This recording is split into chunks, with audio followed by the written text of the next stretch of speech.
और डॉक्टर हर्षवर्धन इस वक्त प्रेस कॉन्फ्रेंस कर रहे हैं, सीधे चलते हैं। 2020 में आपने सबने मिलकर, सारे देश ने मिलकर सफलतापूर्वक ये फरवरी तक हम लोग या शायद मार्च के शुरुआत तक भी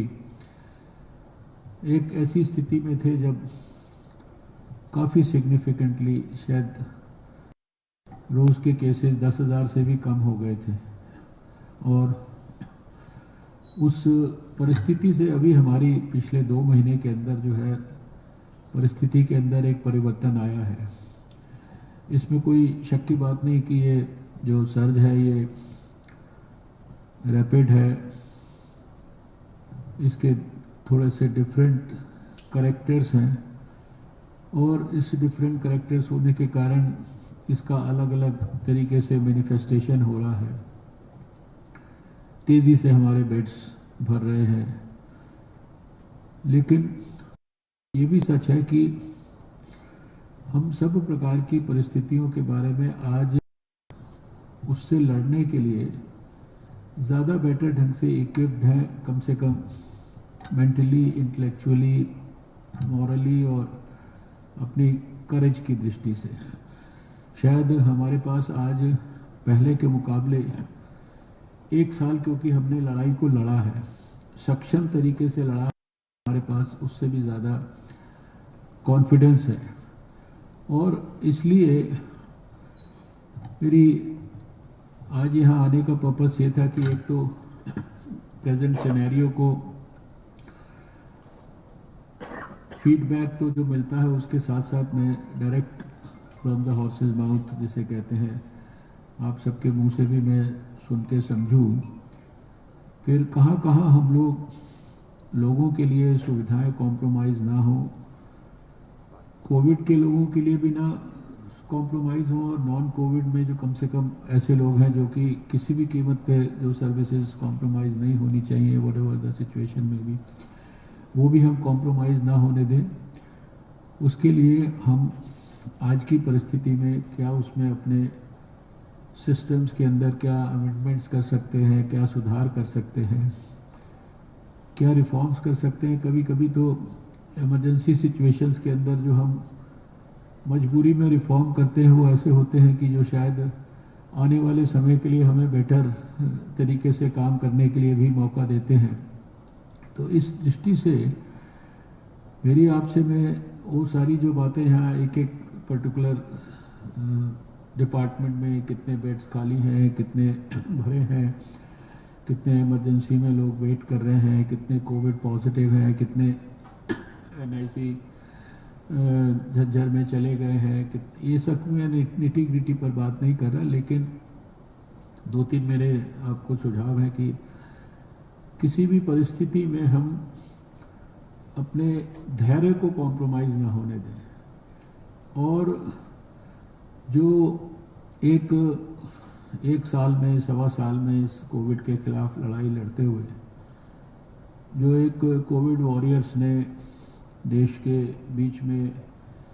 इज्जत कमाई है, जो सम्मान कमाया है, जो सारे देश के लोग,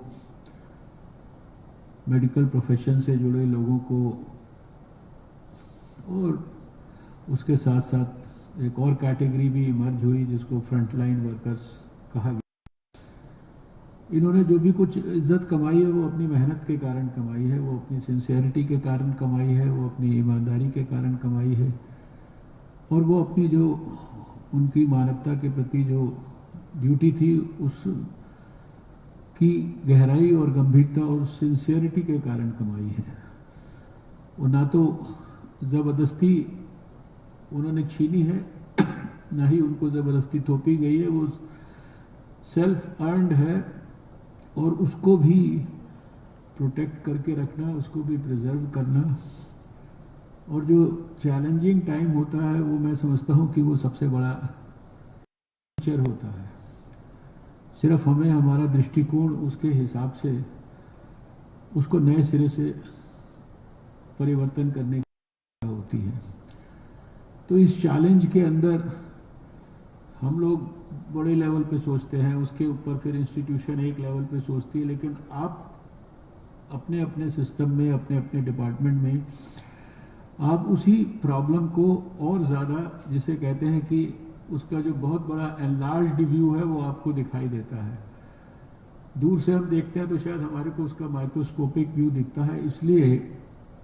आप जो अपने अपने सब्जेक्ट्स को डील कर रहे हैं, अपने अपने डिपार्टमेंट्स को डील कर रहे हैं, वहाँ पर आज की जो परिस्थिति है या उस परिस्थिति को भी और हम कुछ फर्दर भी एनलार्ज या स्केल अप करके देख लें कि शायद ये और इतना बढ़ भी जाए तो भी हमें उस परिस्थिति में और क्या क्या अमेंड्स करने हैं और क्या क्या हम कर सकते हैं। कुछ सॉल्यूशंस डिफिकल्ट भी हो सकते हैं, कुछ सॉल्यूशंस बिल्कुल सिंपल भी हो सकते हैं, और उसके लिए मेरा सुझाव है कि अपने अपने डिपार्टमेंट्स में थोड़ा थोड़ा जिम्मेदार लोग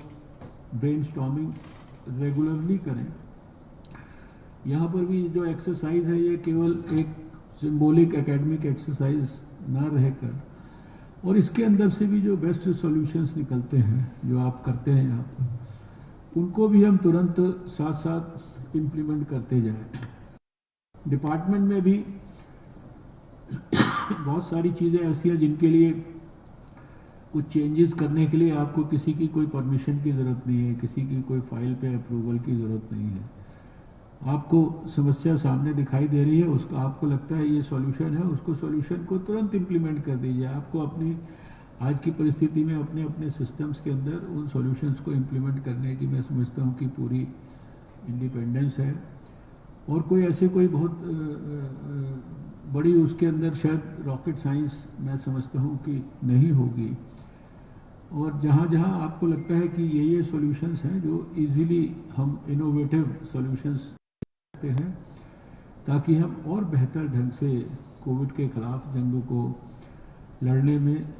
जब उस परिस्थिति से लेकर आज तक हम आ गए जब कोविड के बारे में कुछ पता नहीं था, वायरस के बिहेवियर के बारे में कुछ नहीं पता था, जब ना कोई कॉन्टैक्ट ट्रेसिंग और ना कोई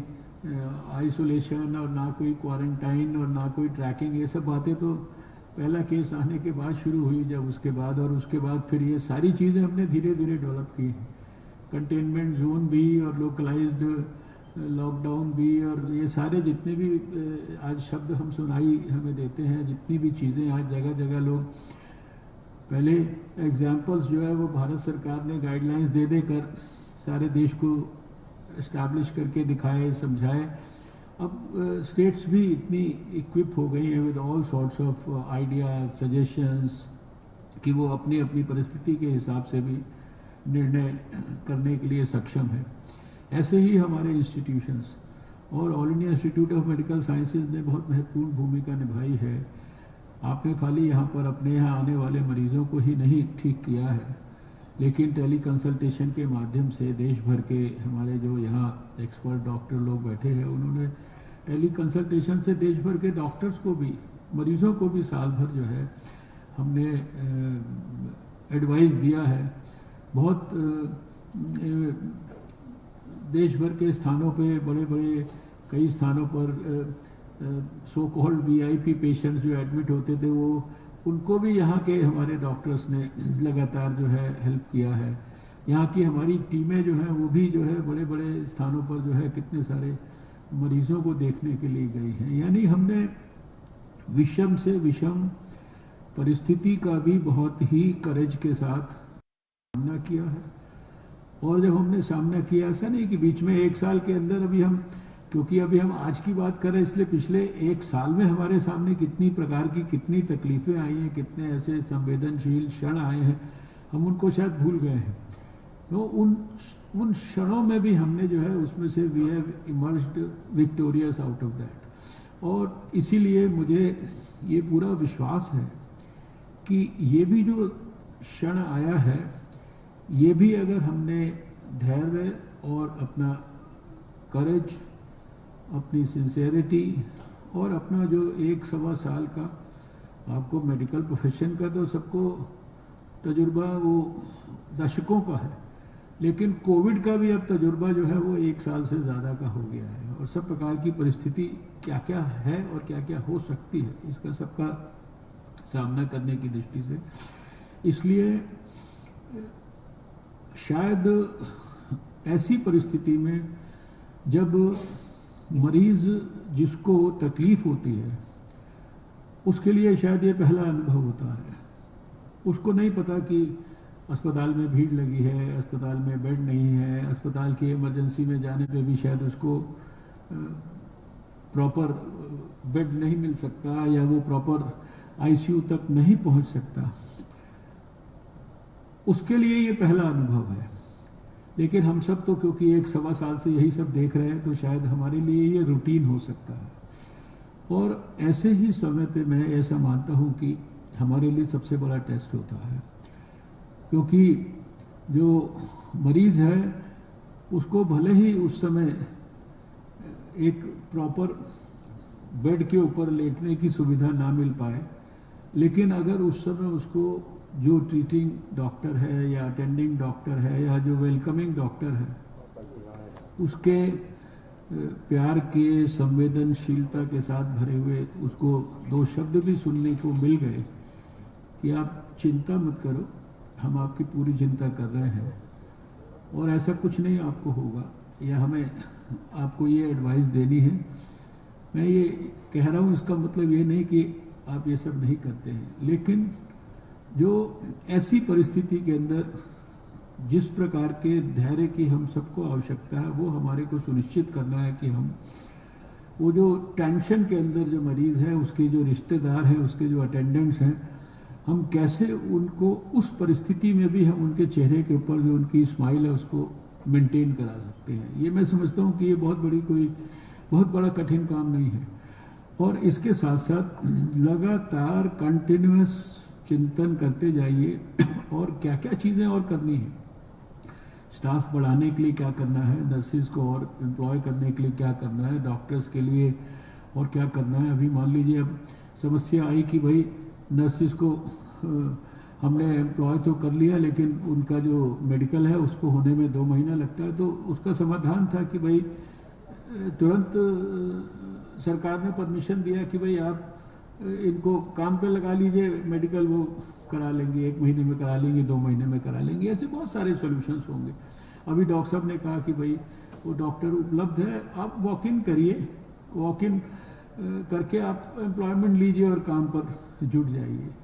कई लोगों ने खाली पोस्ट इत्यादि को भरने के बारे में सुझाव दिए। ऐसे बहुत सारे सुझाव आएंगे। जो भी कुछ बेस्ट पॉसिबल तरीके से इम्प्लीमेंट हो सकता है। अभी मैंने लास्ट वीक मीटिंग बुलाई थी जिसमें एम्स के लोगों को नहीं, लेकिन मैंने सफदरजंग के, लेडी हार्डिंग के और आरएमएल के मेडिकल सुपरिटेंडेंट्स को बुलाया था। और हमारा जो साइंस की मिनिस्ट्री है CSIR, तो CSIR की रुड़की लैब ने जो है उन्होंने एकदम विदिन 7 डेज हॉस्पिटल और हॉस्पिटल बेड्स जो मैंने पिछले साल कई स्थानों पर गाजियाबाद में, चेन्नई में, कई स्थानों पर उनको इनॉग्रेट किया। कंधे पे रख के अस्पताल एक तरीके से जो है ट्रैवल हो जाता है, और अच्छा खासा फुल फ्लेजेड अस्पताल। तो हमने उनको अस्पताल वालों को भी कहा कि भाई आप अस्पताल में अपनी जगह ढूंढो कि जहाँ जरूरत पड़ती है तो वहाँ पर वो हम अस्पताल क्रिएट कर देंगे, विदिन 7 डेज कर देंगे। आप बस अपना टाइमलाइन उसके लिए तैयार रखिए, उसके लिए निश्चित करके रखिए। ऐसी बहुत सारे प्रकार हो सकते हैं जो कि आपके अपने सिस्टम में इम्प्रूवमेंट की दृष्टि से और वर्ष होने वाली मान लीजिए परिस्थिति आती है तो हम क्या क्या और कर सकते हैं। आई वुड सजेस्ट कि वो सारी चीज़ों पर एक चिंतन ऑन रखिए। वो ऑन है, उसका मैनिफेस्टेशन मैंने अभी यहाँ आज देख लिया। अब उसको ऑन रहने के साथ साथ उसको इम्प्लीमेंट करने के बारे में भी यहाँ पर डायरेक्टर साहब भी हैं और मिनिस्ट्री के एक जॉइंट सेक्रेटरी को भी हमने यहाँ पर जेडी एडमिनिस्ट्रेशन की तरह से विशाल चौहान साहब को यहाँ पे भेजा हुआ है। तो उन सारी चीज़ों को जो लगता है कि आवश्यक है, बहुत ज़्यादा सोच